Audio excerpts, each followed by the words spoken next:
All right. Welcome back to episode 3. Starting to get the hang of this a little bit. We've covered a lot of topics, and today we're going to talk a little bit about business, entrepreneurship, culture, maybe chasing those dreams and goals. We all have various different experiences in the world of entrepreneurship. I'd like to start with you, TJ. You were kind of the pioneer, the first one to take a leap, moved out to Seattle. We're originally from Indiana, and started a production company. So why don't you just take us through kind of where you started and what you learned along that process? Yeah. So, I was lucky enough, I guess, to have the skill set that afforded me the opportunity to move to Seattle at the age of 20 to pursue a corporate opportunity with Microsoft. And, I mentioned this on a prior episode about wanting instant gratification in the professional world. That was something that I looked for in that first opportunity. During that time, again, I think one of my strengths was efficiency, and that boded well for me in my early career at Microsoft. But after a couple of years, things were getting a little bit stale. I wasn't meshing with my bosses. And like a lot of people, I had this vision of doing something for myself. And it was interesting how it came about, in a sense that it was in an arena that I had no experience in at all. It was in the nightlife arena. I was, again, working in IT, and I was about as typical an IT guy as you could possibly be. I'm sure you both remember that, 12 to 16 hours of video games on the weekends. I worked third shifts when I first started out there, so I was the night owl. Really that mom's basement persona, if you will, even though I was on my own, didn't have a lot of friends. Everybody that was my friend was somebody that I worked with. You moved out, Trent moved out with a much richer social skill set than I had at the time. He was more into going out and having fun with people. And so I was kind of pulled along, at which point I was introduced to, it was actually a guy I worked with, but I was introduced to his second job, which was as a DJ, something interesting, and something that I had done prior to my professional start in Seattle or in Redmond at Microsoft was I was really always drawn to delivering a good time for people. I really love to see people smile. And when I saw, I didn't have my first drink of alcohol until I was 23. But when I saw people out there having a great time, saw what Vince was able to do through his mastery of music, seeing people dancing and having fun, I'm like, let's do this. So, started to blend technology and nightlife, and over a long period of time. And this is something that, I think is probably a character flaw for me, is that the business definitely didn't show up overnight. I think it took 2 years. I'm one of those people, and I've met a lot of people like this in business, so I'll be interested to understand your guys' perspectives on this type of stuff. But like, for me, it really wasn't until my back was against the wall. I did immerse myself in it. We did spend a lot of time early on throwing parties really at our own expense. 10 people would show up, 5 people would show up, but you didn't let that daunt you. You made sure you gave those 5 people the best experience that they could possibly have. You made sure that they felt a part of it. If they showed up the next week with a couple of friends, you took care of them.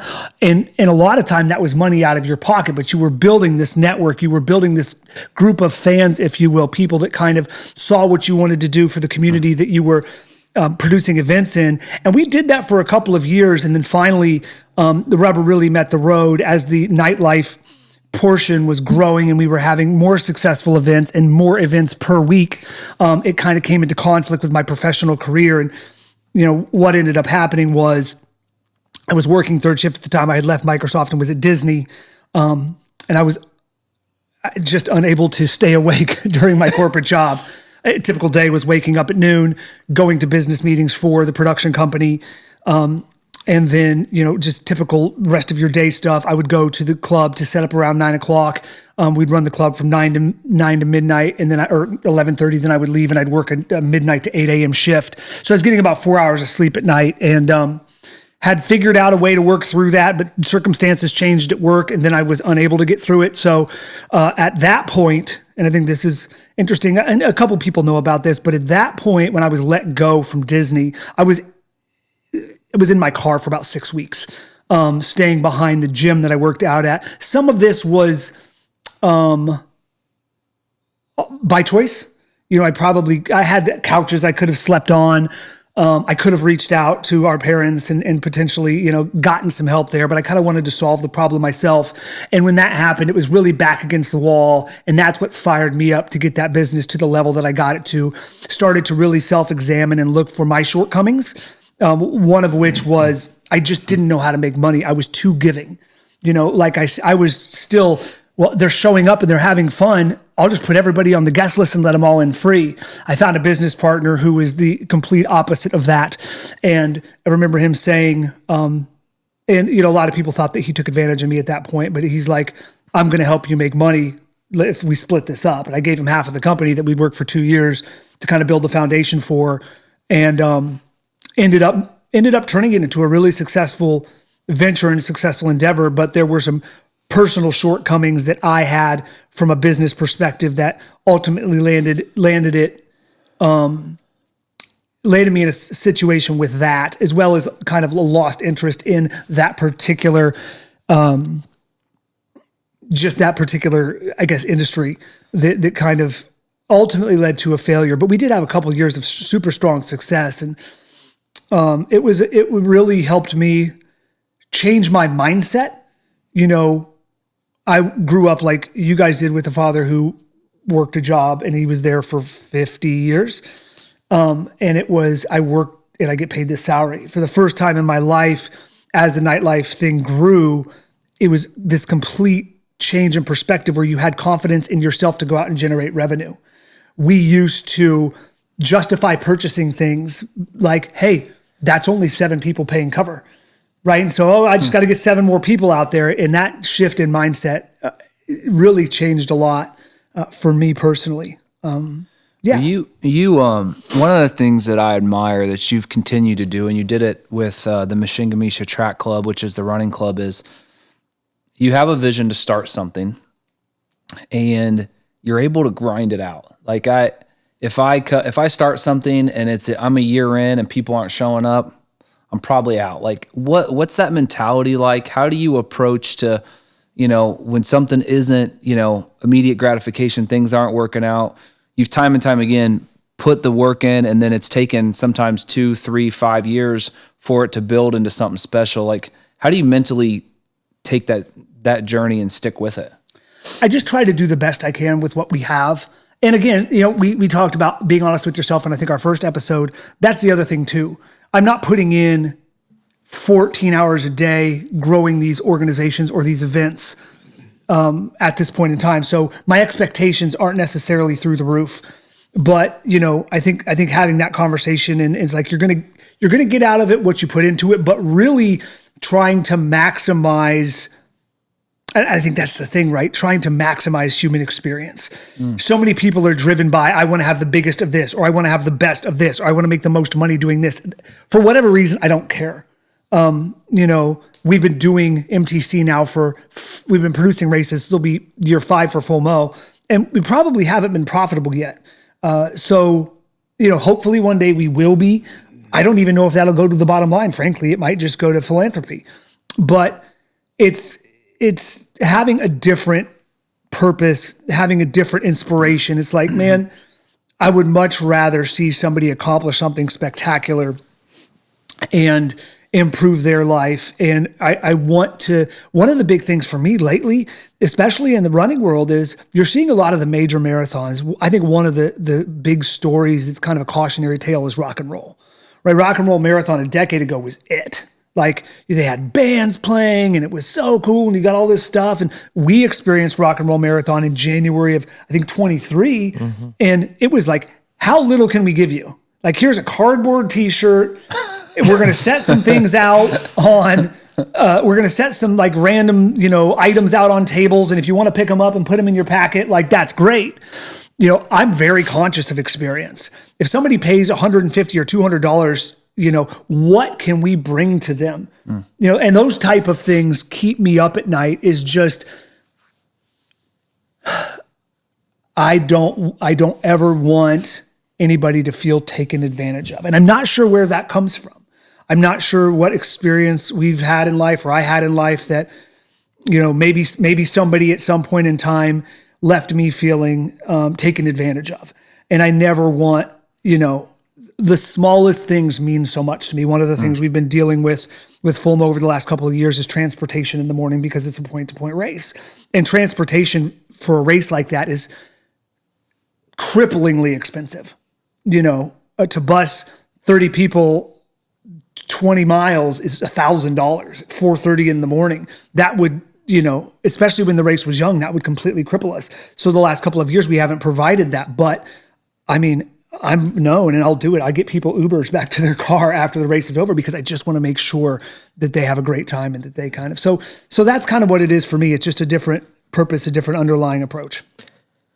Yeah, I mean, what I'm hearing there and what's really interesting is your why is different, right? And so I think it's a little bit cliche to say, do what you love, right? And then the rest will fall into place. But I think there's something there. If you're doing it for the following and the following isn't there in a year, you're out. If you're doing it to make people happy and you're making people happy, even on a small scale, you're staying in that. I don't know. I guess that's what I heard there. It makes a lot of sense. Yeah, it's that's one of the reasons that I love both of our races, but I think you can feel the groundswell too when you go and you experience the community, and it's just so infectious, and that's why I get so excited to invite people out to these races, especially something like Prairie on Fire where everybody's congregated into one area. It's like, you've got to come experience this. It's so, even people that don't run, you've never been in an environment where people care about other people so much. It's funny. It's counter to what we were talking about last episode with parents and being so competitive and so viscerally angry when something doesn't go their way and so cutthroat. You'll never see that. And so, growing that aspect of society and having people that care just as much as that parent cares about winning. I have people on the other side that care just as much about their peers finishing or achieving a goal in a race. That's been something that is so inspiring to me. I would just add one thing, because this came up at the Prairie on Fire last year, is the attention to detail. You talked about this and everyone having great experience, and it was fun to hear because I observed it and didn't really notice it at the time.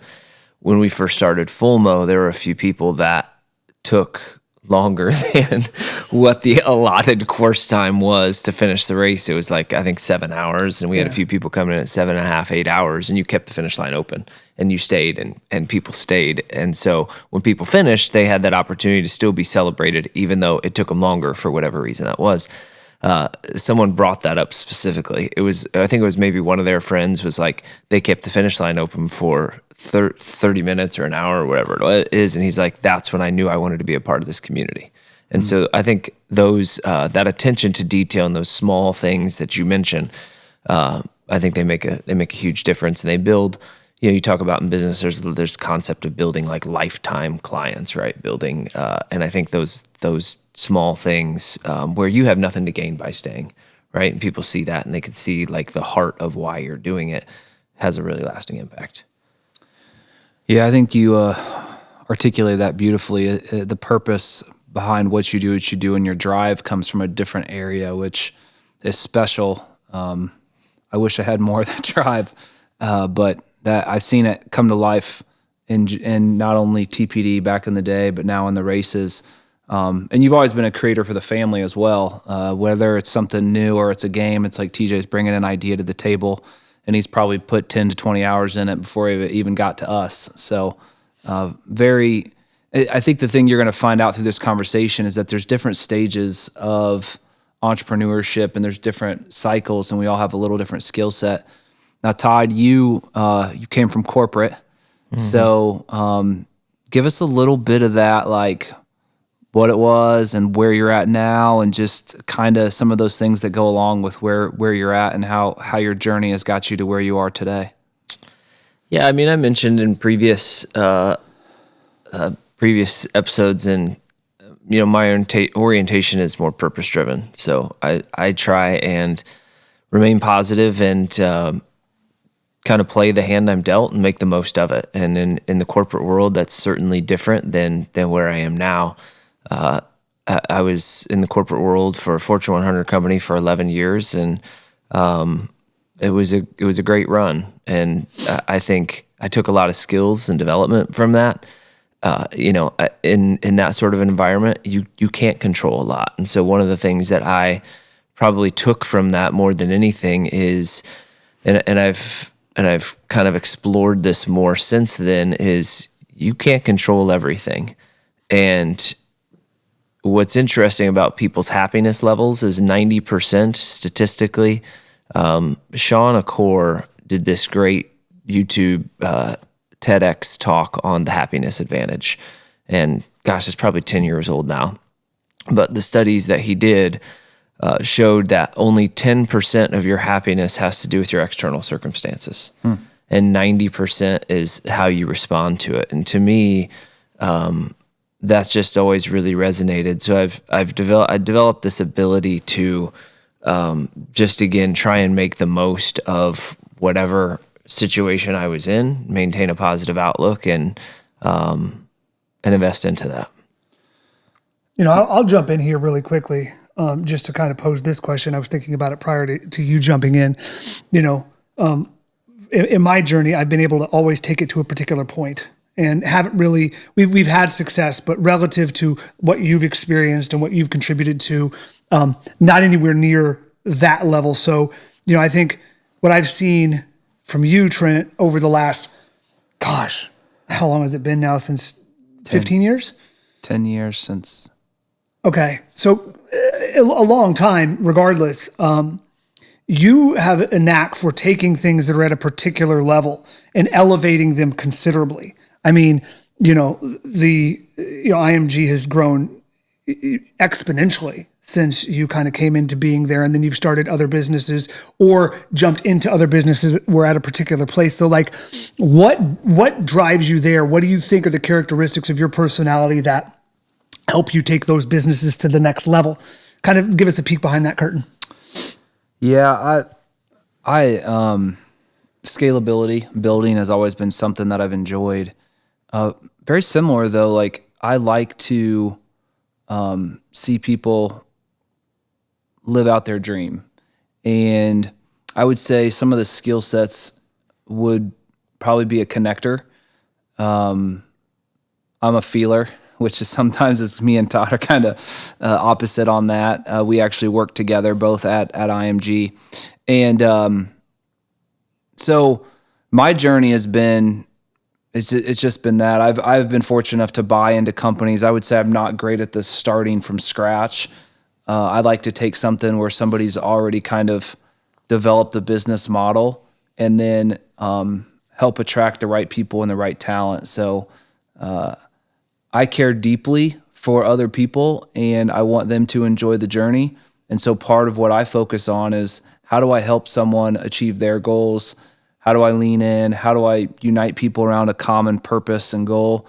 And that's kind of where my heart is most of the time. So when we have, in the example with IMG, it was about recruiting Todd. It was about recruiting all the players that are there now, bringing them in behind a unified, vision. And then, I spent the last decade learning how to be a good business owner, right? Like the other side of that is none of us had really experience being entrepreneurs. I went to school for IT and tech, and I found myself in this situation, and I had to continue to seek out people that had been there before me, look for mentors, look for coaches. Tony Robbins, from a kind of a motivational, he gave a lot of insight. I did a lot of his events. So there was a lot of different things. I kept trying to put myself in rooms where I could continually learn and learn and learn. And then I was just willing to try stuff. To the other side is just, we all have a certain type of risk appetite, and it's not good, bad, or indifferent, but mine is really high. And so I'm willing to take risks that don't logically make sense to most people. And a lot of the times it's because I'm like, when I look at those situations, like I did at IMG, I had 23 people. I'd been there 8 years, and these people were like brothers and sisters, and still are. A lot of them, like we were so close. I would do anything for them. Like we were a family, and I bet on people. And I said, when it came time for that business and it was gonna be sold, it was like, it's going here, which we would have been a part of a national brokerage, or I have an opportunity to go here, and I'm gonna bet on those people because they're family to me. And so that's really a lot when I find the right team and the right culture, and then I try to find ways to add value to that culture, and I try to get other people excited about that culture. And the other component of that, which Todd has come in and been great at, is there's the process and the structure side. And so I think a lot of entrepreneurs, when they have a smaller business, it's really hard to go from small to medium. It's probably the hardest jump. I would say medium to large is probably a lot easier, but that small to medium is tough because generally the owner is wearing several different hats, and the sacrifice you have to make from a time standpoint and a financial standpoint to get from small to medium is really, really difficult. And as I think about it in my mid 40s now, or early 40s, I'm not sure that I would make those sacrifices given the phase of life I'm in now. I was very fortunate to get that opportunity at age 34 because I was young enough and dumb enough to kind of take a shot, and it's paid off. I think there's two things I want to, you made a comment that I have to ask you about, again, really caring about the people that are in your organization. I kind of want to peek behind the veil because it isn't all unicorns and rainbows. No. And I've heard this from a number of business leaders. When you do care so much about your people, there will be times that they do not perceive it that way. How does that make you feel? How do you deal with scenarios where honestly you believe that you're doing what's best for not only the person, but the organization, right? Because the company has to stay solvent. The company has to stay profitable for that person to continue to have a job. So I'm sure that's an extremely stressful thing that you face on a regular basis, and probably one of the most stressful things. How have you learned to deal with that over time? It's like anything. It's kind of repetitions. It's, you run into a situation for the first time and you're going through it and you don't sleep, right? You're just beside yourself of this situation. Then the next time you go through it, it's a little easier. And the next time it's a little easier. If you have the right motives and you care about people, it's always going to bother you. I don't think you ever get away from that. And so there are times when we're doing difficult changes at the company for the betterment of the company or the growth of the company, where you got to be like, why do we want to grow? What's our purpose in growing? Why do we need to make changes? And as you start to go through that, you start to think about that and you realize it truly is the best thing. People's lives are impacted, right? Somebody may lose their job, or someone may have to, take a pay cut. There's different things that happen that truly impact people's families. And what I always try to think about is if I was in their shoes and this was happening to me. And so being a feeler, I feel that. And so those have been some of the toughest things from a leadership standpoint, is making tough decisions that impact people's lives and their families' lives. Knowing that if they trust me, it's going to hopefully work out. And most of the time it has, where it's worked out on the other end. But we also aren't perfect, right? So we're firing bullets all the time. We're taking chances, and some of them turn out to be great and some of them don't turn out to be great. But talk about some of those failures. I mean, I think obviously, both of you, as you look back and you have achieved, desired levels of success and the things that you were shooting for, a lot of times I think there's the misconception that you just, you had the skill set, you were right time, right place, and this is all worked out super well. And I mean, TJ, you briefly alluded to being in your car for 6 weeks, which, and some different challenges, but talk about some of the failures. Both of you, so what are some of the things that you guys ran into and you learned from? And maybe at the time it felt like that was going to be the end of the world, right? But you learned from it and adapted. I mean, for me, and that's why I really like these conversations, because we have such diverse skill sets with such a common upbringing. My shortcomings in business are where you are really, really strong. And Trent shares some of those same skill sets. I am terrible operationally and from a financial perspective, which seems to be, I think, a pretty common thing with somebody that has a similar approach to life or skill set that I have. And so I've run into some massive failures that were very scary. One of the endeavors that I took on, in the nightlife industry, logical progression is going from throwing parties to owning a nightclub. And so we opened our first nightclub when I was 31. And I chosen some partners. at the time that also did not have the financial or operational skill set. And that placed me in predicaments where this is kind of ironic because, and I guess I'll be forthcoming about this. There's really no reason to hide it at this point, and it's quite interesting. We had really no approach to bookkeeping, really no approach to financial solvency. It was really flying by the seat of our pants and operating on cash week to week. And a couple months in, I recognized this just out of sheer nervousness and wanting to be responsible. So one of the things that I ended up setting up was, hey guys, maybe we should pay sales tax on the liquor we're selling. And so did the requisite things to make sure we had everything in place, hired a bookkeeper to make sure we were being upfront and honest, and started the process of filing on a regular basis and paying our taxes. Well, towards the end of the year, I'd been in nightlife at that time, 8 years, and I had a pretty good gauge as to what the ebbs and flows were going to be. And I saw something coming from a profitability standpoint that did not look viable, and it was time for me to go. So I ended up getting out of this organization, ended up signing over my ownership to someone else because it was at a point where there wasn't any profit to be made from a sale. It was really just getting out. And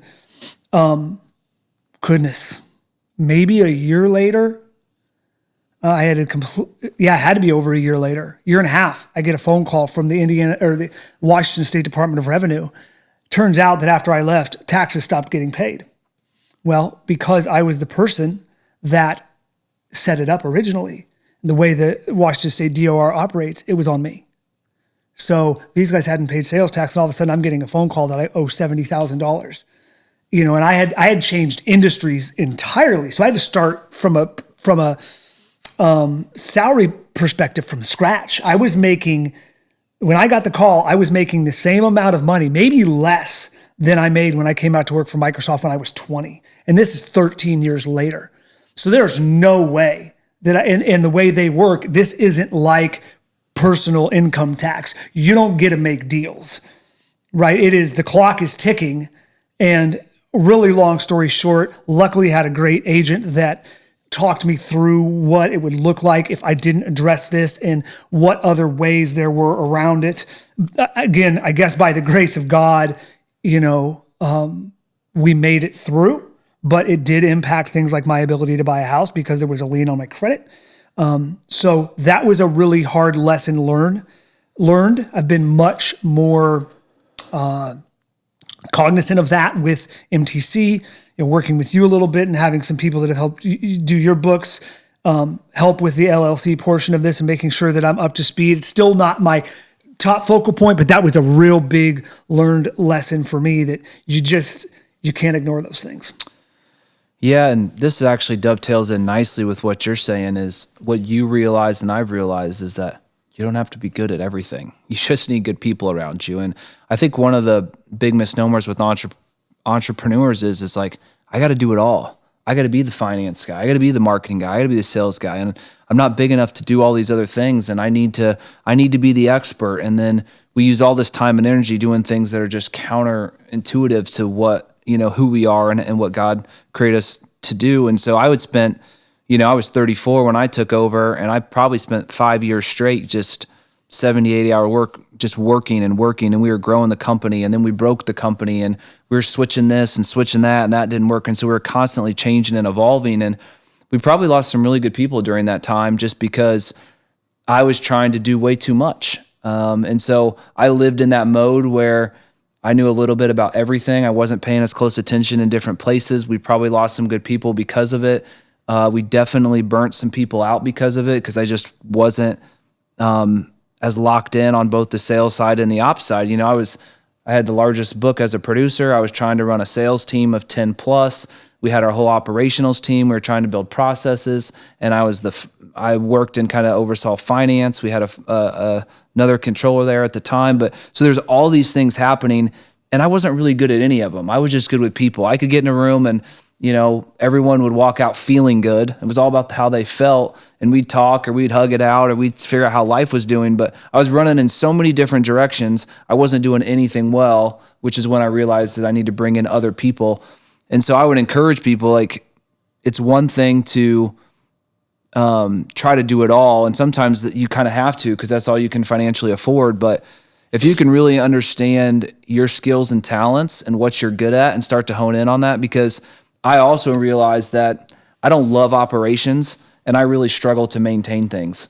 Anything that's, even when we go talk about parenting and building structures, like my kids laugh. He's like, we have no traditions because I can't stick with anything longer than a couple of years. And so I'm really, really bad at that side of it. And my wife, we took these assessment called the Working Genius, and she's not any better. So she's got big ideas as well. And execution is a struggle for us. So I would say a lot of my early shortfalls were trying to think that I had to do it all. Was there an inflection point? Because I've seen this with people that I've been in proximity to over the years.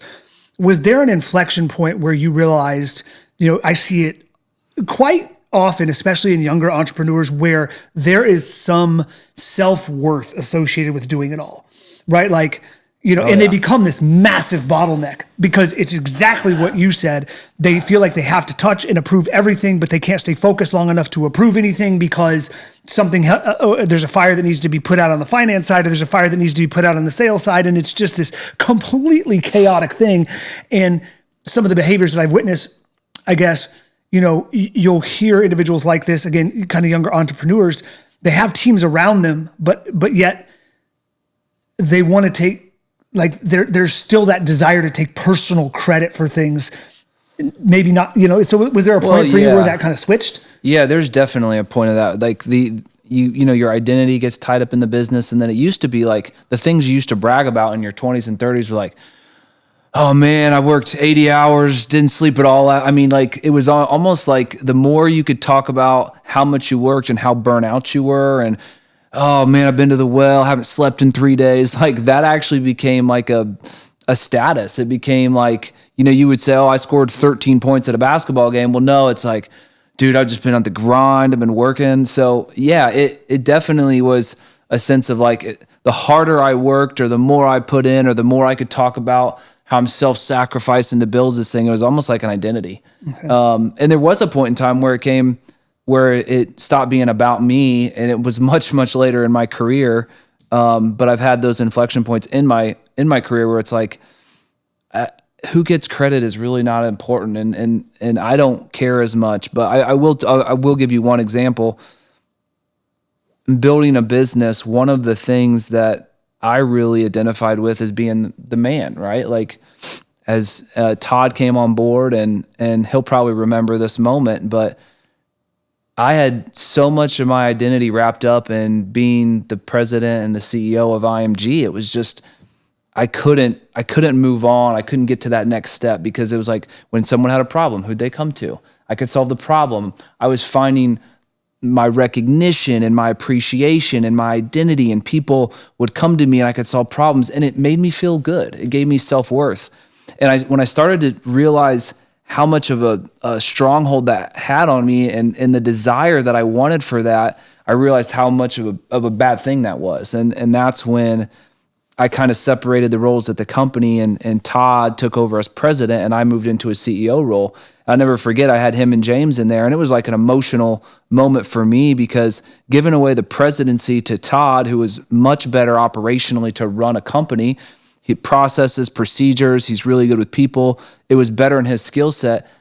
I found myself like missing that interaction and missing the go-to, even to the point where he probably knows this, but probably for the next 4 weeks, there was some sabotaging going on. People would look at us as mom and dad, and they'd, and I'd be like, well, Todd's not a feeler. He's a process guy. If he has a blind spot, and I wanted them to know I knew his blind spot, and there was a little bit of this, and I'm like, I finally, after about 4 or 6 weeks, I'm like, what the hell am I doing? Like, I've given this responsibility.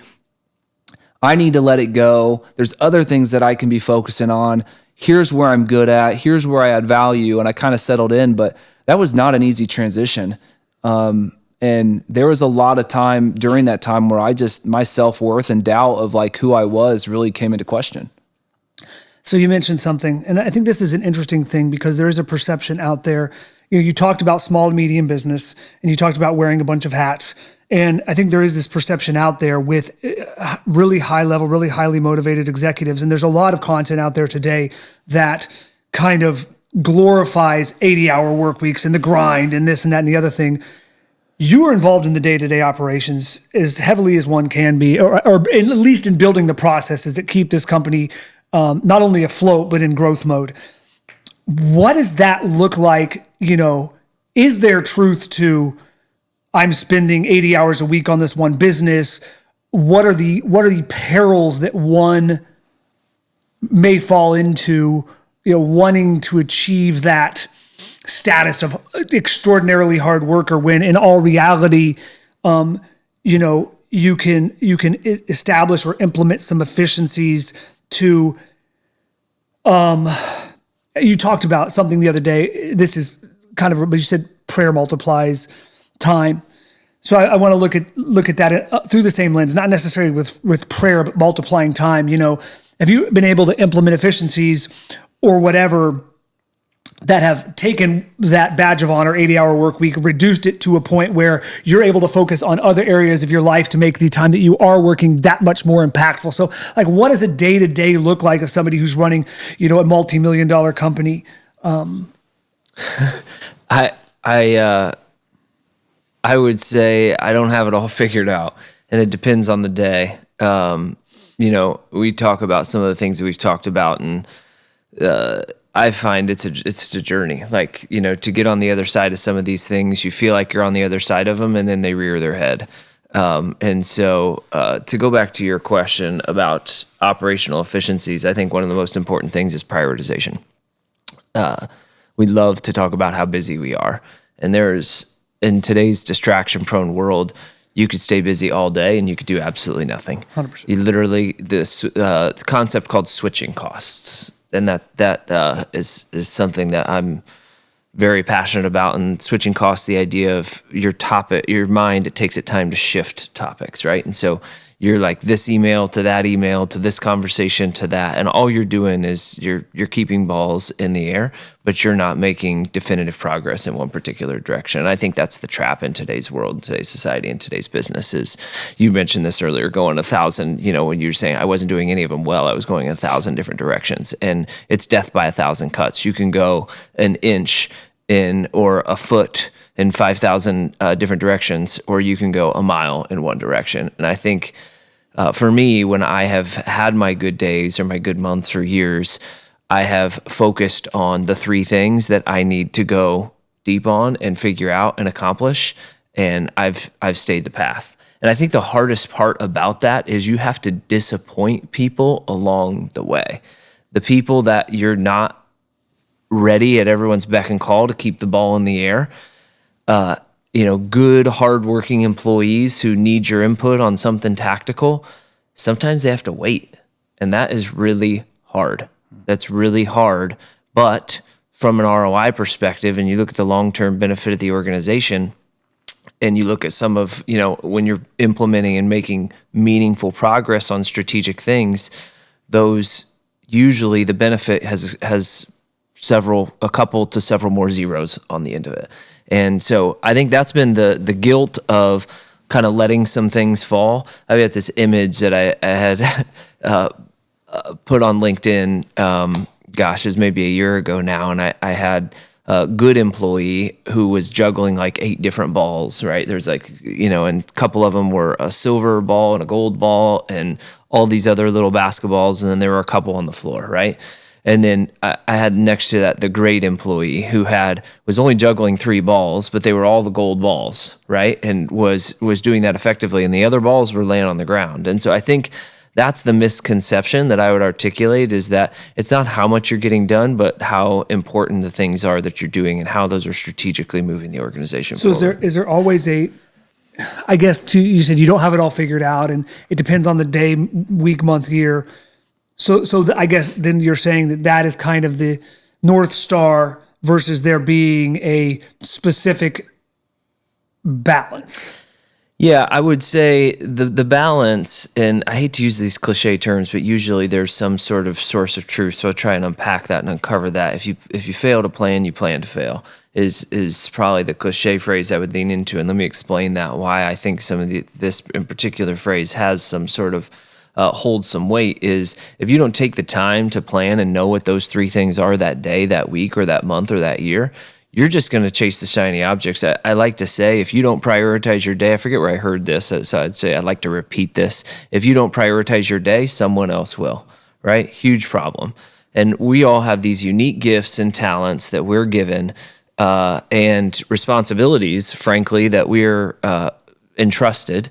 And you could take this in business and in life. And if we don't we know, I guess, best how to deploy those and accomplish those. The people who are around us are worried about theirs, right? And so if you spend your entire day reacting to things people and putting in front of you, you're helping them achieve, right? Maybe their goals and objectives, which is important, but you also have a unique set of talents and responsibilities that you need to tend to as well.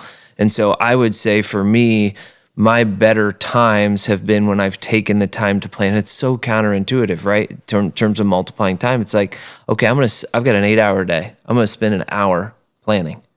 And that seems to think like I could be doing stuff for that hour. The reality is, if you were to do that and you were to step back and look at not just how busy you are, but how productive you were when you take the time to plan, maybe it's 30 minutes a day, maybe it's 15 minutes, just getting your top 3 priorities of the day. There's ways to do this in very lean fashions and get 80% of the benefit. Certainly when you're talking weekly, monthly, or annual plans, you're going to spend some more time. But if you take the time to identify those boulders, it's incredible. In my experience, the output is exponential in terms of the impact. As someone I think would be considered a hyper producer, have you gotten to the point within yourself where as long as you're accomplishing your priorities, you're just as satisfied with a 3-hour day as a 12-hour day? I would say yes and no. Yes and no. It depends on how I'm using those other 9 hours. I think one of the things that I've struggled with is kind of, you could say, a manic in some regard with respect to productivity, is maintaining the mental balance and the mental calmness. This is something that I would say I've struggled with in the last 12 months because I haven't been as intentional I wasn't intentional with my annual goals to start the year. So I don't necessarily have these targets out there to know that I have like a peace of mind and I'm accomplishing the things I needed to accomplish this week, month, or year. And in the absence of that, there's a whole lot of anxiety. It's like, am I doing enough? I don't know. I just need to keep going because like, I'm not sure. Am I there? Am I not? And that has created a lot of challenge. To go back to answer your question, if I'm spending 3 hours a day on the top priorities that I need to for that particular time, and then the other time that I'm doing in my day is invested in, other activities that, whether that's personal growth type stuff or mental wellness and balance type stuff or fitness or other categories, that's where I think I can be in that environment and feel really good about that. Even if in a given day, I only focused on professional objectives for a few hours, because it ebbs and flows. I think where I would struggle is if I invested and got my priorities done in a few hours and then just jumped on Roblox and played mindless games for 9 hours. I'd probably look back on that day and say, I could have gotten ahead. Because I think what you can't foresee, I try to take this with a grain of salt, but we all are going to run into unplanned things, unexpected obstacles, and things are going to drag out longer. So I try not to, if I do get through something more quickly than I had anticipated, I try to make up that ground. Got to stay balanced, and that's something I'm still trying to figure out. Got to stay balanced because I know there's going to be a time where I have 3 hours of work planned, and it's going to take me 12 hours. I struggle with the word balance because there's never like you're 30% here, 30% here, 30% here. It's just you're kind of ebb and flowing with what the demands are and what the purpose of the day is and what the priorities of the day are, which I think you've articulated very well. For someone out there that owns a business, small business, that's an entrepreneur, why don't you walk them through kind of what you do or we do to really gain that clarity walking into 2025 to help, and maybe some of the, even go as detailed as like chunking time on days, or maybe how you kind of set things up to be most impactful and effective. Yeah. I would say there's no magic sauce, but I think the first step is taking the time to plan. And so when you're looking at 2025, I think there's a lot of things to do. There's a few different inputs. Is you're looking at 2024, what went well, what didn't go well, what were some of the challenges, and then you're looking at the opportunities, right? It's almost like a SWOT analysis. I don't want to get too MBA with those sorts of things, but what are your strengths? What are your weaknesses? What are your opportunities out there when you look in the future? And that could be optimizations to your business model or other things. And then what are your threats? And I think it's just spending time. I think it helps to spend time with others. I think doing it in a group session, if you have multiple employees or if you bring in a consultant with fresh eyes, just someone to bounce things off of, I think are really, really important to getting to the core things. And this isn't something that takes 15, 20 minutes. It takes several hours, in most cases a few days, to get to a really crystallized list of things that you want to accomplish in the subsequent year at the highest level. And then remind me your follow-up question on... my follow-up question was just some of the day-to-day strategies you put in place to get as much done. But I wanted you to touch base, as well. So from a planning standpoint, you do some of the planning. How often do you revisit the overarching annual strategic plan to make sure that, your time that you're spending directly correlates to the outcomes that you want to achieve for the company at a high level? Yeah, generally that reset process happens quarterly. So, that's how I kind of break up the goals when I annually, like, hey, here's what I want to accomplish. And those then break down into quarterly goals. In order to accomplish this at the end of the year, I've got to do this by the end of the quarter. And honestly, that for me in my better years breaks down to a monthly goal and a weekly goal and a daily goal. So when I'm looking at my goals on a daily basis, they're connecting to much broader, bigger things that, the question I like to ask myself, if you want to know, do I have a great set of goals for 2025, is if all of these things happened, would I look back and say this has been a fantastic year? And if that's the case, like, that's generally a barometer. And obviously they need to be realistic, right? But that's generally a barometer for me. But I would say quarterly, I look back and try to reset and refresh. And things change, right? Like, people say, well, I'm not going to spend my time planning for the year because in 3 to 6 months, it's going to be different. I would say yes, and I would say it's both. Like, you plan and you forecast as much as you can, and even 3 to 5 year plans, right? It's important to go through that exercise, and it absolutely does evolve. And that's okay, right? That's part of the process. And I think on a quarterly basis to reset, and you're tweaking and refining. To your question about on a daily basis, I do when I've had my best, and I always qualify that when I'm at my best, because I'm not. There are days where I come in and I don't plan and I'm just running helter-skelter, and by the end of the day, I'm stressed out and the anxiety's high. When I'm on my best days, generally 3 times a week, I have 3-hour time blocks in the mornings. Generally, my peak time is usually between 9 and 12, and that's different for some people. For some people, it's 5 to 8. Some people, it's 8 to 11 at night. Whatever your like prime time is, that's when I try and schedule my my really higher in strategic thinking type work. People have referred to it in different.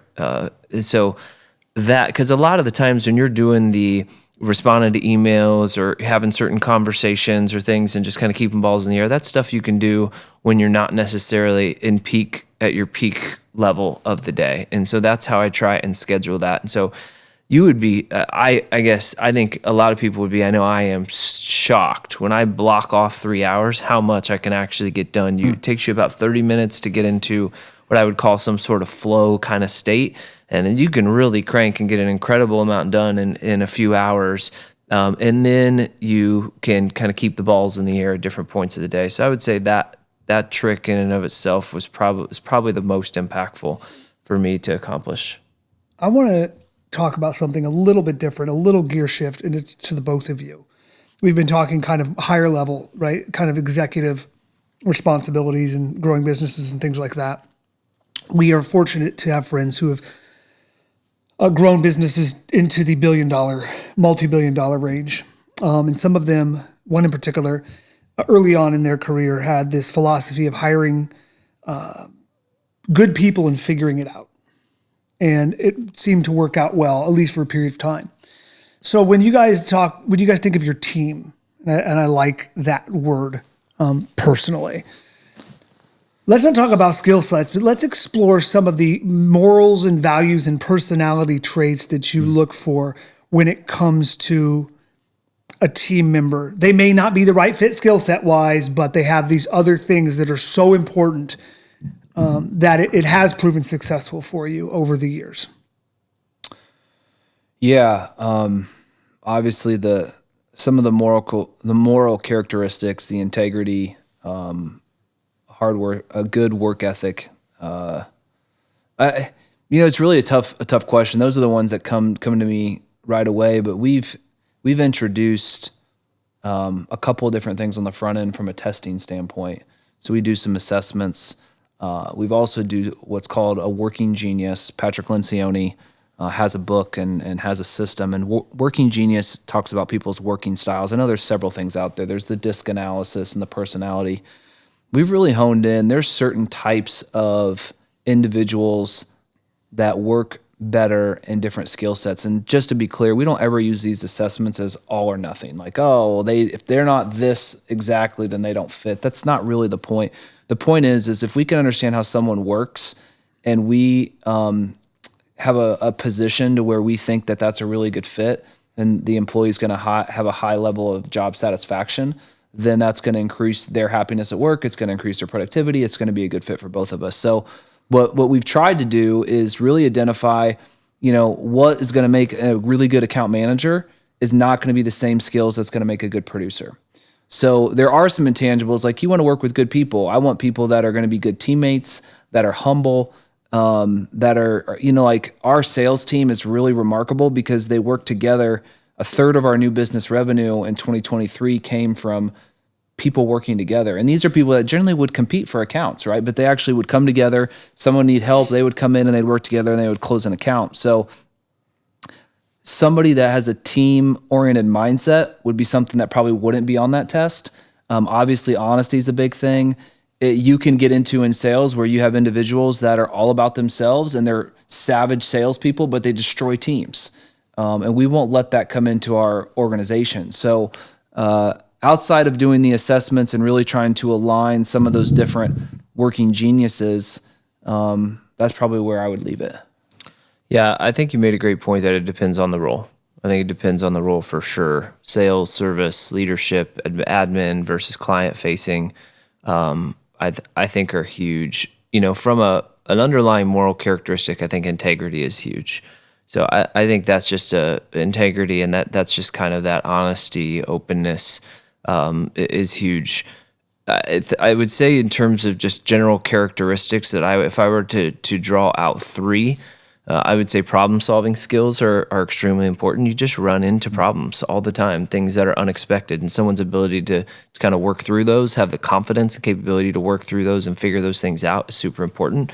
I would say communication skills would be another one that is huge, because you've got to be able to solve the problems, and then you have to be able to communicate with others about those, and that could be clients, that could be internally.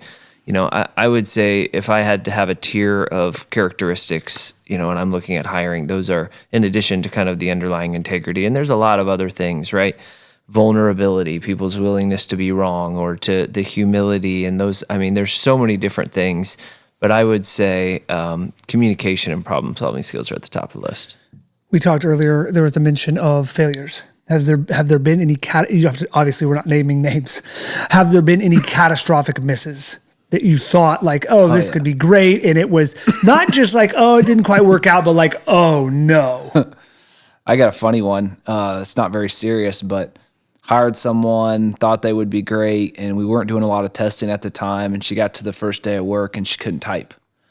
Boy. And it was like, it was one of these PEC typers. And I'm just like, oh gosh, what did we just do? Like your full-time job is typing. So the typing test question was put in from then on out. But it's like within 2 days we had to part ways because you literally couldn't, her efficiency was 1/10 of anyone else because she couldn't type.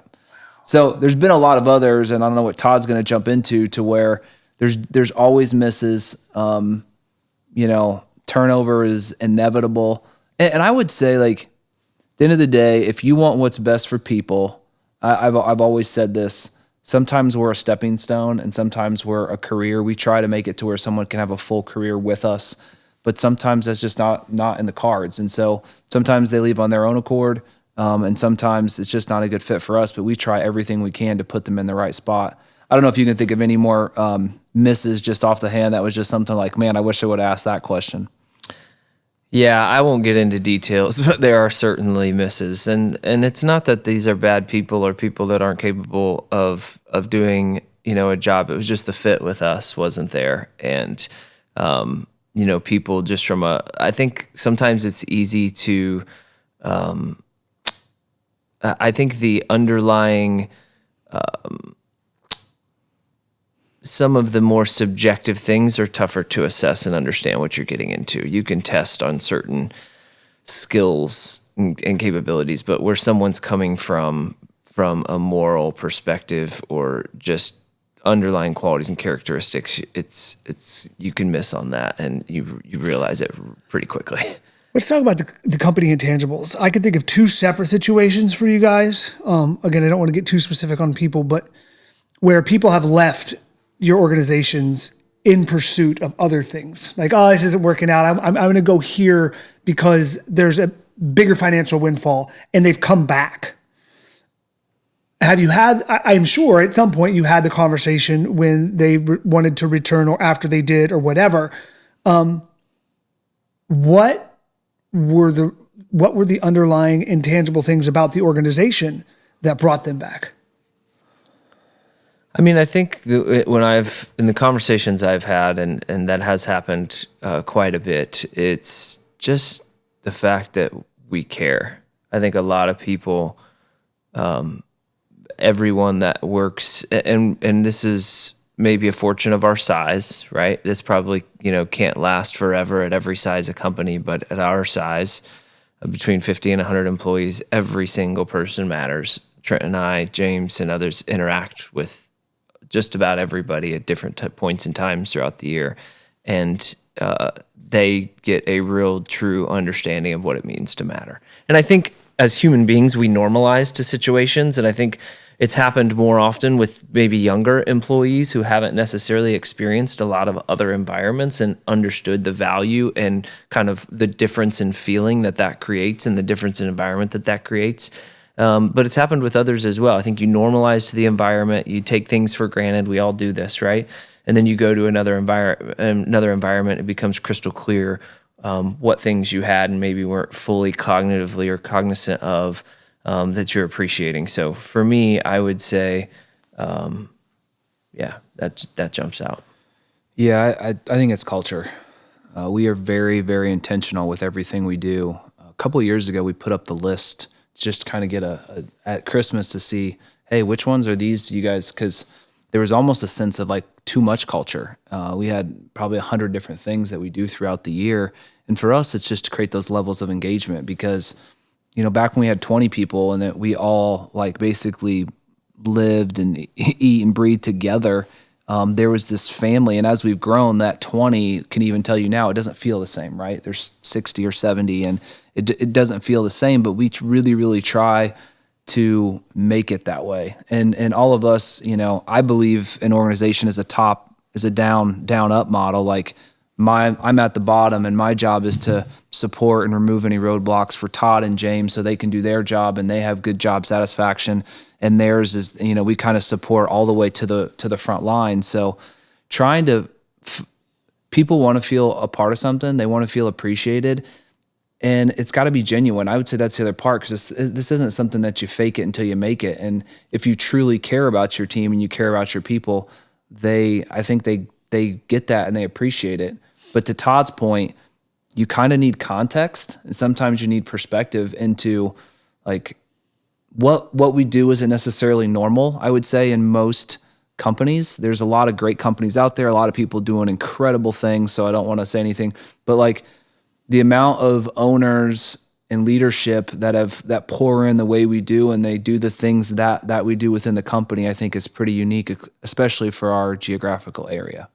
I wanted to ask you guys a question. Again, shift gears a little bit about balance. Trent, you mentioned earlier you struggle with that word, and TJ, you're probably as good as anybody about making sure you get your fitness in the day. That's a key priority. I mean, I personally struggle, and I'm sure a lot of people do, with professional obligations, with kid obligations, trying to fit it all in, stay balanced, and not run yourself so ragged of like, hey, I've got to do this, and this, that you just survive the day and wake up the next day trying to like survive the next day.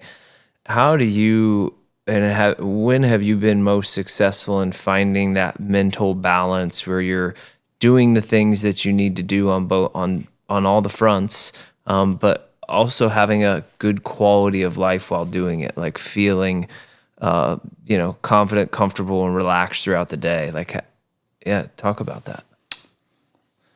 For me, when I'm firing on all cylinders, and I think it's great for us to iterate that, like, we don't live here all the time, right? This is like, it's an ebb and flow of life. You have ups and downs.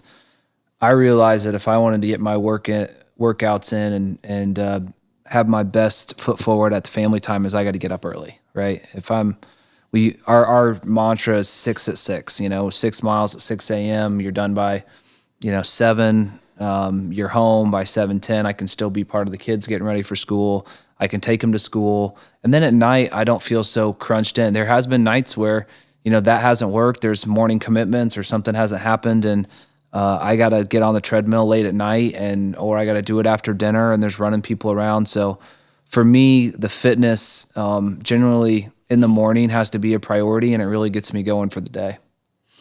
For me, it's interesting.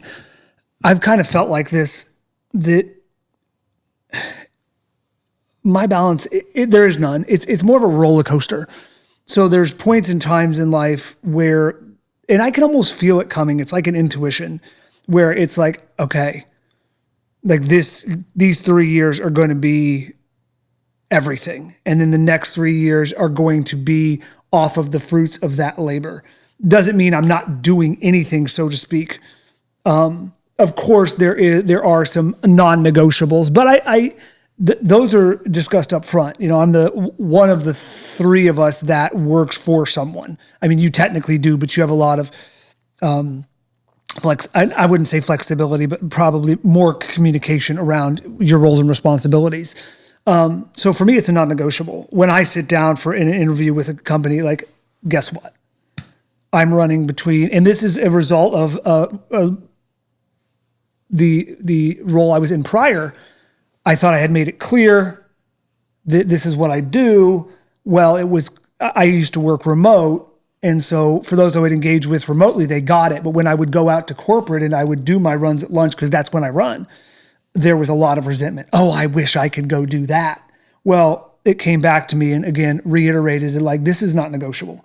If you want me at my best, if you want me to be able to perform, if you want somebody that has a clear mind, if you want somebody that's emotionally under control, this has to happen. And if it doesn't, then this isn't the right fit. So it's almost being willing to die on that sword in terms of that. But back to kind of the roller coaster of life, with the production company from 2004-ish to 2007, at least 50% of that time, it was, and I think this is something that's out there in the ether too, is that it was 20 hours a day of work. I say that with quotes, right? Because we go back to the badge of honor type thing. Work isn't necessarily sitting down, hammering at the computer, but it's what's on your mind too. So like constantly thinking about it, looking for these little things that we could do to gain an advantage, because when you're in producing shows in nightlife, you're basically selling air.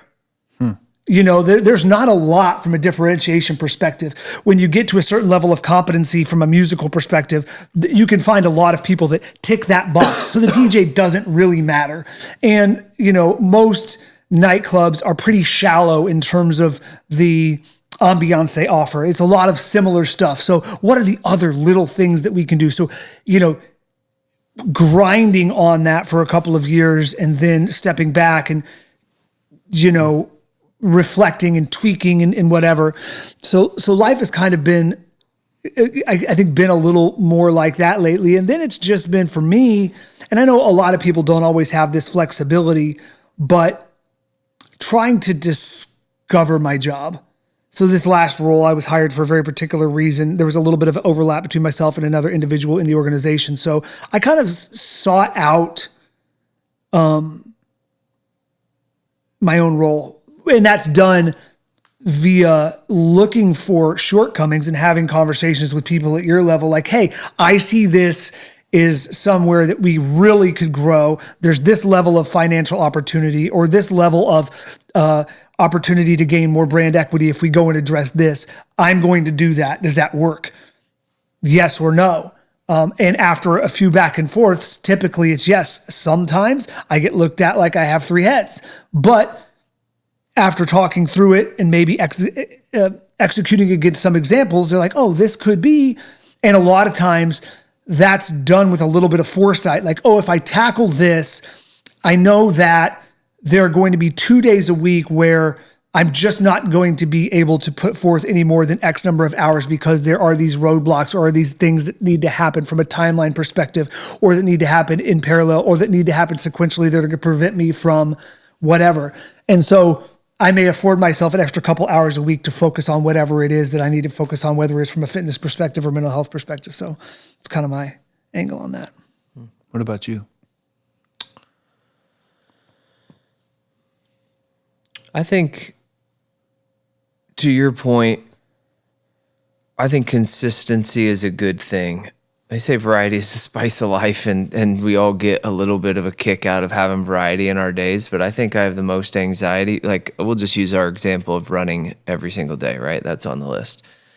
If it's 2:00 and I haven't run, like, it starts to take up cognitive space. When am I going to run? How am I going to do that? And I noticed that, and then things can compound really quickly, like from a stress and anxiety perspective. It's like, I don't know when I'm going to run, and then someone unexpected reaches out and needs something in short order, and then something else happens with the kids, and before you know it, you're like off the deep end. So I think for me, when I'm at my best, there's a schedule. When I do get up and run in the mornings and having that done, and it's well documented. I'm not really have never been a morning person. I don't enjoy getting up in the mornings. I've always done kind of a later night thing.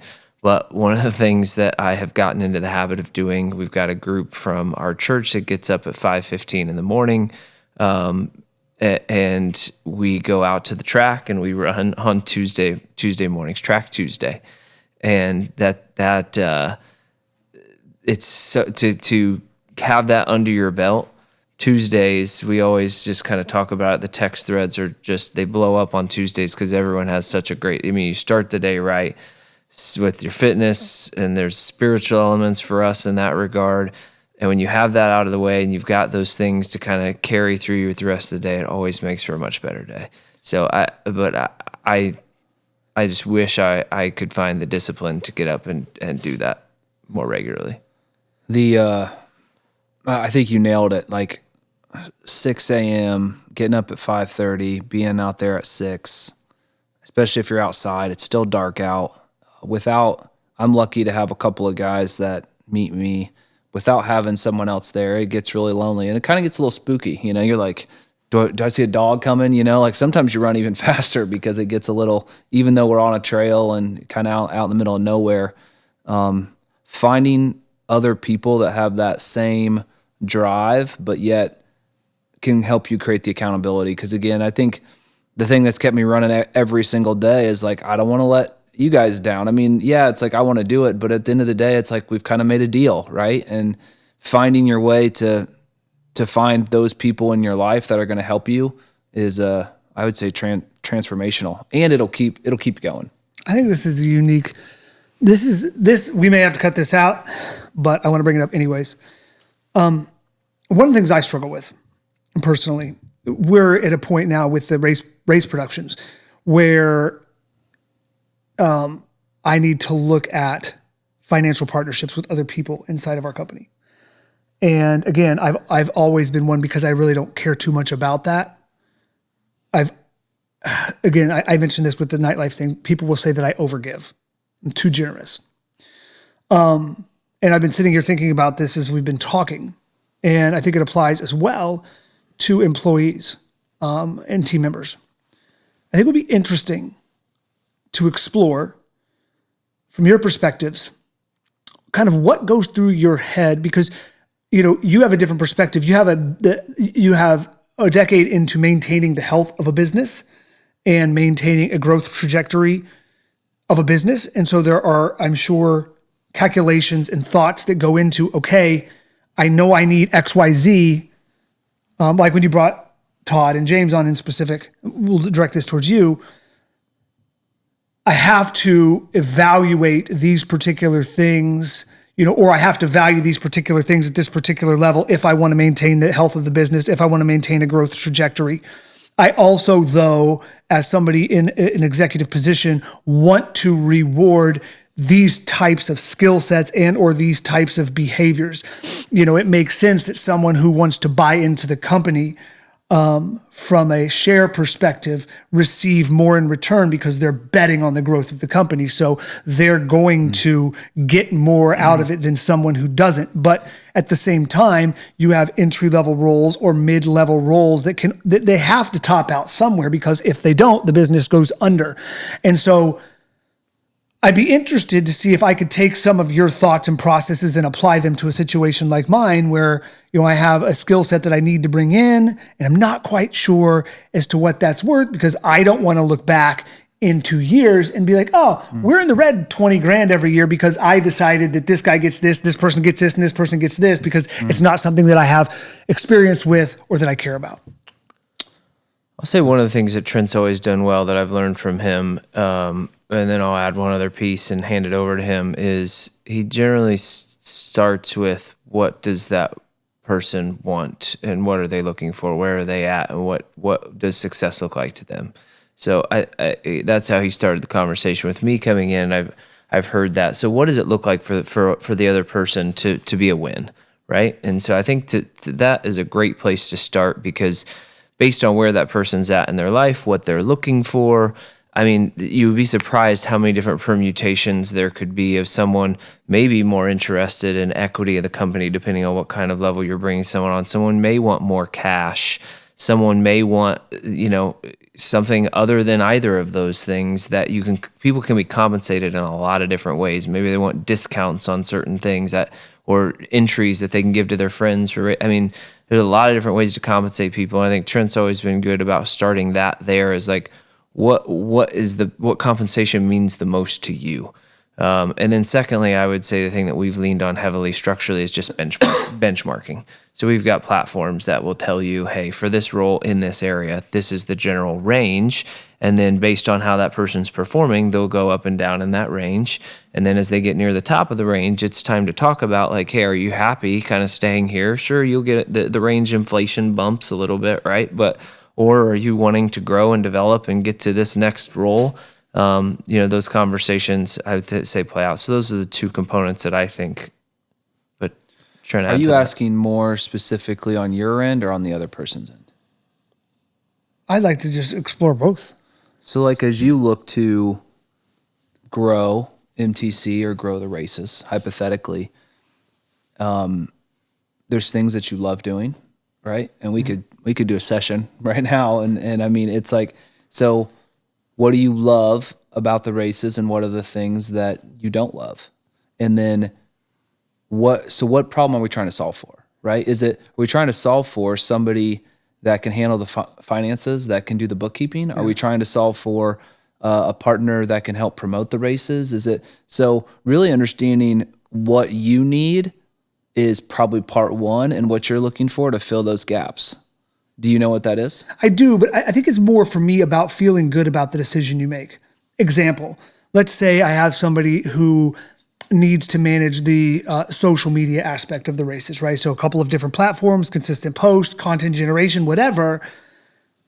I struggle with feeling good about any offer I put forward. You know what I mean? Like, that's why you don't put the offer forward. You ask them what they want. Back to Todd's point, it's like if you're like, hey, I need help with social media, or someone even offers that, and be like, what does fulfillment look like to you? Because at the end of the day, the only way you're going to be able to answer that question is if they give you the answer for the question. Okay. Because if they're giving you the answer of like, hey, I just want to be a part of changing people's lives, then it may be that simple of like, I would just like to be recognized as someone that's given back. I want to be part of something that helps people transform their life, and just to be part of the team, I would be excited. And then it's great. They may say, my goal is like, I want to be able to make $200 a week because my daughter's in dance class and I want this to pay for her dance class. And so expectations for that person, when they set them, then it helps remove the guilt. I will tell you that bar moves as things go, right? It changes like, oh, I want this, now I want this. But generally speaking, like start with what do they want to get out of it?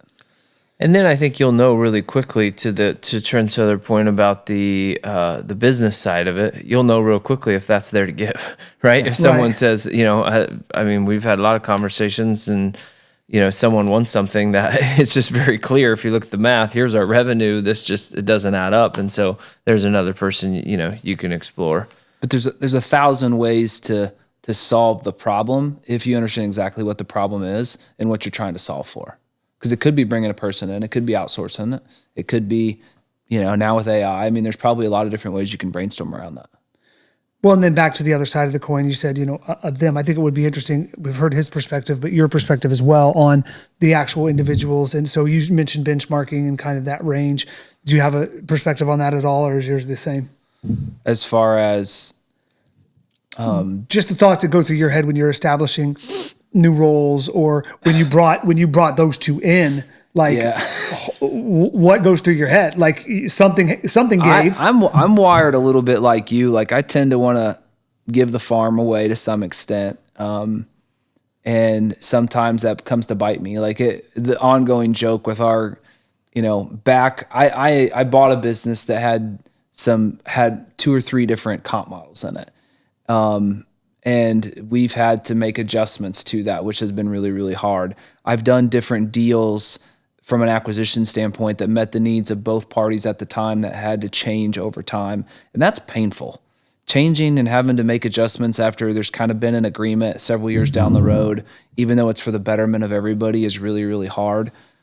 So we are much more uniform now in how we approach bringing on new talent. But like for Todd, I needed somebody that had the same moral values, that could fill in the gaps, which for me is process, procedure, but also could approach people in a very like mind, whereas lifting people up. So trying to find someone that can take the same values that you have and really would approach situations similar with people and value people, but yet so very different from an operational perspective. Like, we had to come up with it, and it took us a lot of time, and we had some really hard conversations. But at the end of the day, there was a point in time in our relationship where it went from maybe I felt like I was self-sacrificing, like I gave you all this opportunity, and I to being grateful because of where I'm at in my life now. So I don't know when that if that ever flipped for you, but there was a little bit of butting heads of like, like we would here's an example. Don't ever get in a situation where you have to negotiate compensation with your brother on an annual basis. It's the worst month of your life. Especially with him.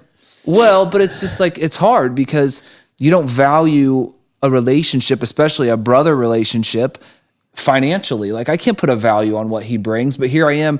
I'm trying to come up with all the reasons why I should be here. He's telling me all the reasons why I should be here. And it's like, this is the worst 2 weeks of my life, right? And so that was super painful. And we got to a point in that relationship to where something happened, and I think both of us matured and grew from it. So understanding what he wanted, his outcomes was super important. I wanted him to win. There was enough there for everybody to win. And so I don't know if there's a perfect science to it. And I went in knowing that I was going to be better with him than without him.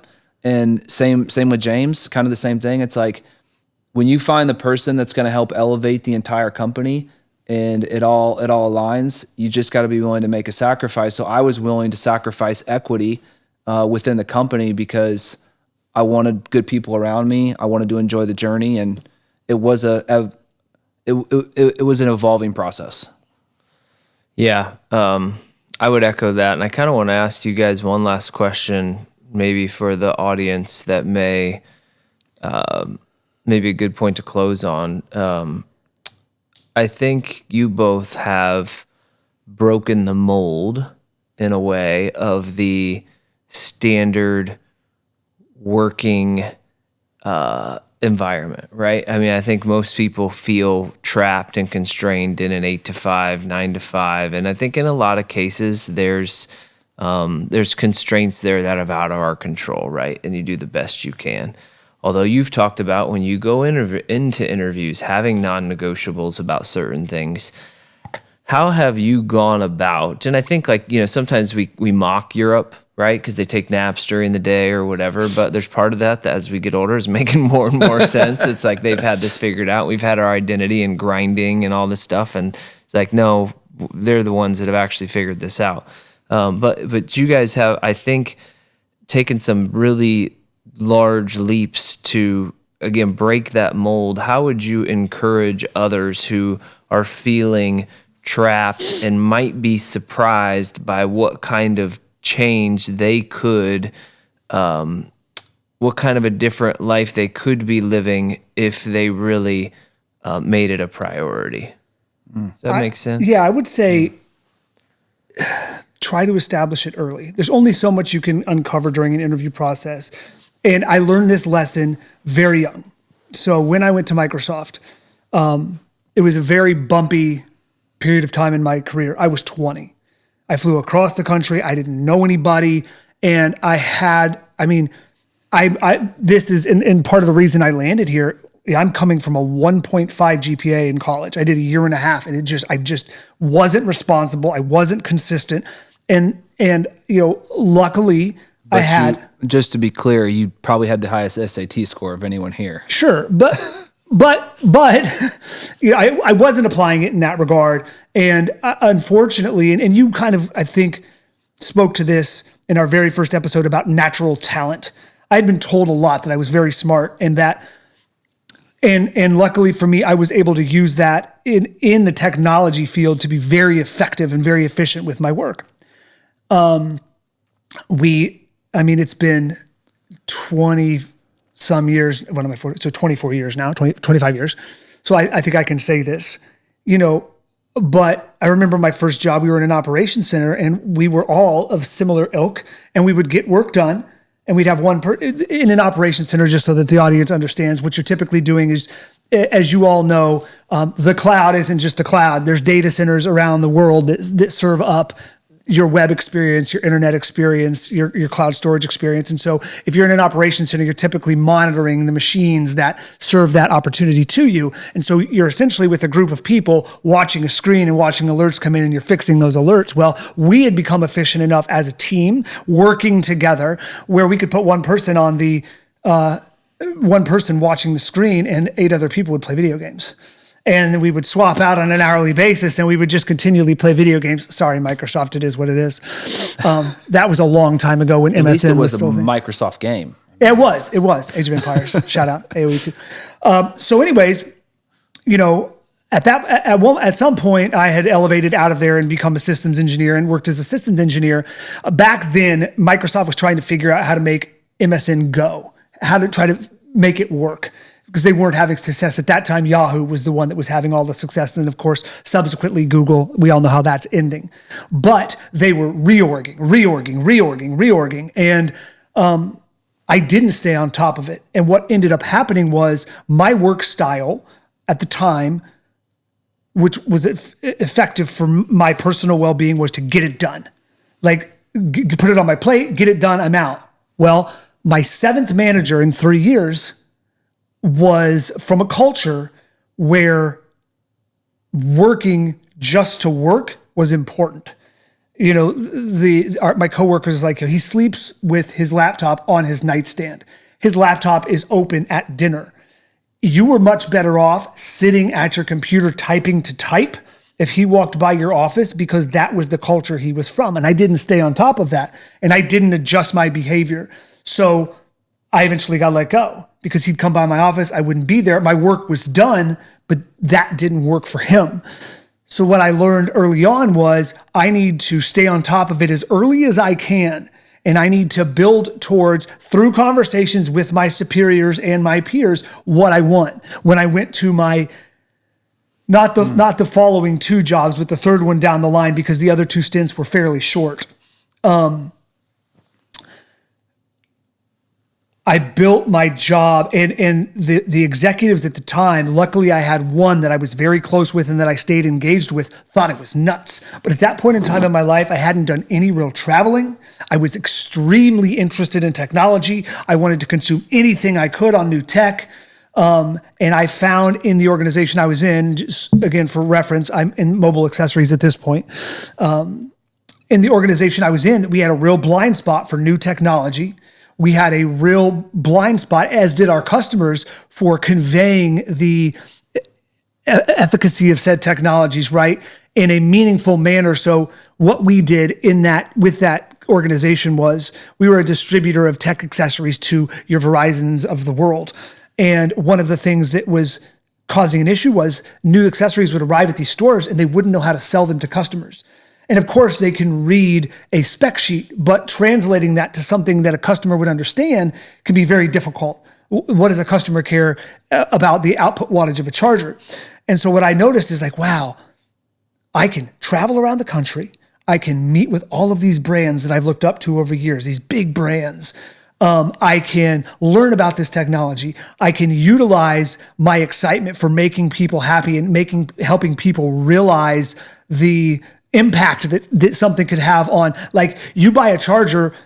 This is back when Apple had their tiny little bricks, and they were just, you buy this charger. Guess what? Your phone used to take 4 hours to charge. Now it takes an hour and a half. You get 2.5 hours back every day. So I'm making people happy, which I think has been the underpinning of everything we've talked about over the first couple of episodes. So there early on, the top level executives are like, why is he flying all over the country? Who's approving this stuff? This is wild. But after that first year, when we started to roll out these learnings and putting them in front of, that became the backbone of the entire business. As a distributor, how do you differentiate yourself between, you just move boxes? Well, ours was, we back up the products that we're putting in your stores with information about them so that you can actually sell them. And for me, I got to, again, do all of these things that I hadn't done. Now, we talked earlier about like how my life has been a roller coaster. Those were the years, you guys are aware. I was flying 140, 150,000 miles domestic, and I was on the road 200 days a year when my kids were first born. That was a 2 or 3 year, 4 year period. And from that, I've gained a lot of insight and built a lot of knowledge, and I think helped myself establish a baseline to then, in my life today, find something that is challenging, but isn't as time committal in terms of being away from my family. So I can do a lot of this because I spent that time out there doing it. So that's how I would answer that question. I want to flip this back to you in a second, but I would say if you're, because I think there's a lot of different ways. Someone might be working at a distribution center, right? And they want to do something different, or someone might be in corporate, or like in your, I think that was a great example of being in more of a corporate business, but creating a new niche and finding a way to live into your passions. I think that's great by kind of just, so you can take a look at your current situation, maybe discover if there's something at your current organization you want to do. But if it's something, you're not doing something you love, it's probably finding someone that is doing something you love. So it kind of starts with, what do I love? What's my purpose? What do I want to get into? There's been several stories of people that have gone back to school and got the MBA, or they want to move into a different industry, but find those people and change your circles. Because I believe you start getting around people that are doing things that you want to do, you're going to start to be motivated and you're going to find a way to make a transition. For those that are in maybe a larger organization, I know you were one of the youngest directors ever at your previous job, so you figured out the science of kind of moving up and what that looks like. So maybe it's switching jobs, maybe it's recreating your job, or maybe it's climbing the corporate ladder. Talk to someone. So hopefully you guys have some insight of how to kind of approach all three of those, but talk to us about the corporate game. Yeah, I think, honestly, TJ hit on a lot of this. That's the beauty of being in a corporate environment is there are job postings, a large corporate environment. There are job postings all over the place at all times. And there are so many different opportunities on the same bus, different seat, right? Where that may be a better fit, that may have more flexibility inherent in them. I know my wife, who I met there and has worked there based on where our kids were at different stages, has had different roles. When we had the two really young, and she was in more of a role where she was a portfolio kind of manager, kind of an assistant to a director there. And she had a lot of flexibility in that role, and that made it much easier for her to do some of the other family obligations that were extremely important at that time. And now she's back into more of a managerial role that has more, you need to be more available and there on a regular basis and supporting the team and that sort of thing. So I think that's the beauty of the corporate environment is there are opportunities built in across the company for you to take advantage of and explore with, because I think sometimes that's a little easier than having to change companies or industries altogether. The one thing I wanted to have you kind of close with is you've just again, we kind of backed up at the end of the last episode and kind of talked about the bigger picture here, right? We're kind of immersed in business and how to be successful in business. And but I think you stumbled upon something the other day that you shared that I think is really powerful for us all to think about as we're kind of contextualizing, okay, how to be successful in business and then how important is business in the broader scheme of things. And that was resume builders versus eulogy builders. So why don't you share that in closing? Yeah, I read somewhere it's like everything we do either falls into one of two buckets. It's either a resume builder, which is, your personal goals. It's how much money I make. It's stuff that's really tied to you. The house I have, the car I drive, those things are resume builders and things that are super important to you, but probably most people don't care about them. The eulogy builder is the other side. So you got resume and eulogy, and really those are the things that you want people to say at your eulogy. And frankly, what I've started to realize is maybe a lot of my early on career and a lot of my aspirations were resume builders. And I got to a point in time and I'm like, that stuff isn't as important to me. And I want to be known, and I want our companies to be known for giving, for helping people live out their dreams. And I think the more time we can spend on the eulogy side, it really is the side with, the most energy and the most passion and really the most fun. Anything that I found on the resume side is really short-lived. So I would encourage you, you're going to do both, and that's part of it, but focusing on things that you want people to say about you at your eulogy would be a great place to start.